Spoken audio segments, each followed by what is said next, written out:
الله صلى الله عليه وسلم يقول في قوله تعالى: كنتم خير أمة أخرجت للناس، قال أنتم تتمون 70 أمة، أنتم خيرها وأكرمها على الله تعالى. رواه الترمذي وابن ماجه والدارمي، وقال الترمذي هذا حديث حسن. بسم الله الرحمن الرحيم. الحمد لله رب العالمين، والصلاة والسلام على سيد المرسلين وعلى آله وصحبه أجمعين، أما بعد.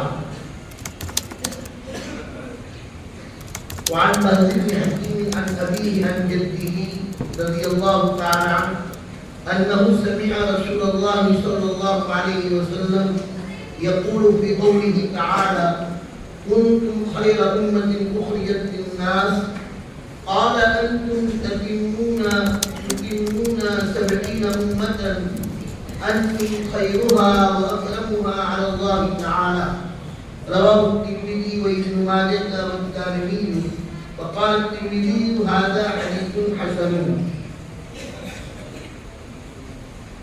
کرام قدر حاضرین علماء مجلس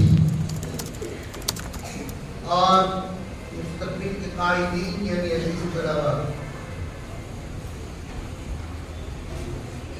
مشکات شریف آپ کے پڑھانے والے اساتذہ نے شروع سال میں آپ کو واقف کیا ہوگا.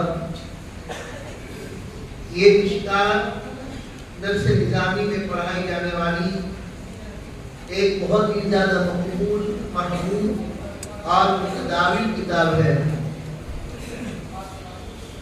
جو دو مصنفین کی مشترکہ کاوش، محنت اور جد و جہد کا نتیجہ ہے. سب سے پہلے محی سننا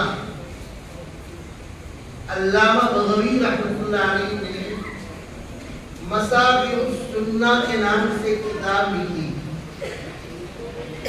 لیکن چونکہ اس کتاب کے اندر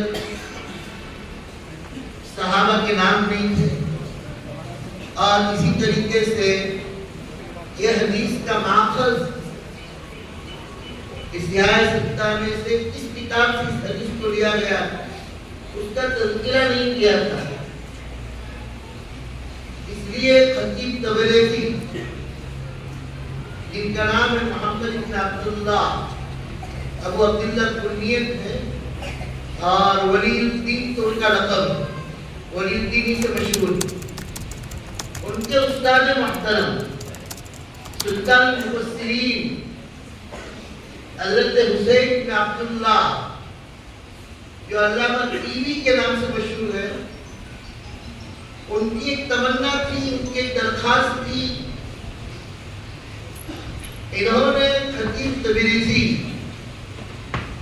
جو تبریز میں پیدا ہوئے اور تبریزی کے نام سے مشہور ہو گئے، انہوں نے اپنے اس ہونہار شاگرد سے درخواست کی، بلکہ حکم دیا کہ آپ اس مصابیح السنہ کے اوپر کام کریں اور صحابی کا نام بھی لکھ دیں، اور یہ حدیث کہاں سے لی گئی، بخاری سے لی ہے تو بخاری سے، مسلم سے لی ہے تو مسلم سے، ابو داؤد سے لی ہے تو ابو داؤد سے، احیاء ستہ کے علاوہ کسی اور کتاب سے لی ہے اس کا تذکرہ بھی کر دیں. چنانچہ استاد محترم کے اشارے اور حکم کے اوپر خطیب تبریزی رحمۃ اللہ علیہ نے ایک کام شروع کیا. شروع کرتے کرتے یہ حدیثوں کی تعداد 6000 کے قریب پہنچ گئی. آپ مشکات ختم نہیں کر رہے ہیں، بلکہ اللہ رب العزت کا شکر مانے، احسان مانے کہ آپ نے اپنے سینوں کے اندر 5945 روایتوں کو محفوظ کر لیا ہے. میں آپ سب کو مبارکباد دیتا ہوں. یہ جمعہ بلند ملا جسے مل گیا، ہر مدعی تیرے دارو رسن کہاں. علم حدیث کا مشغلہ اور اشتغال بہت مجید